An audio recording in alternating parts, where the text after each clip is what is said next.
Assalamu alaikum wa rahmatullahi wa barakatuh. Ewe Muislamu, sadaka ni alama ya imani ya kweli, lakini sadaka humtakasa mtu na mali yake dhidi ya mabaya, lakini huondoa ubakhili moyoni na huleta baraka katika riziki.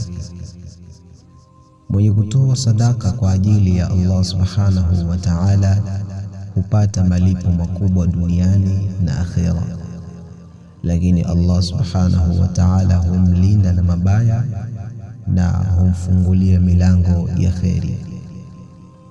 Bwana Mtume Muhammad sallallahu alayhi wasallam anatueleza katika hadithi aliposema, ma naqasat sadaqatan min malin, kuwa sadaka haipunguzi katika mali au haipunguzi mali.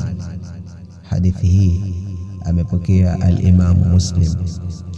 Maana ya hadithi hii ni kwamba mali inayotolewa sadaka haipotei wala haipungui kihakika, bali Allah subhanahu wa ta'ala huirudisha kwa baraka na kuongeza riziki kwa mtoaji. Lakini Mwenyezi Mungu subhanahu wa ta'ala huirudisha kwa malipo makubwa akhira, hata kama kwa macho ya kibinadamu inaonekana mali imepungua, lakini kwa hakika imeongezeka kwa khairi na baraka.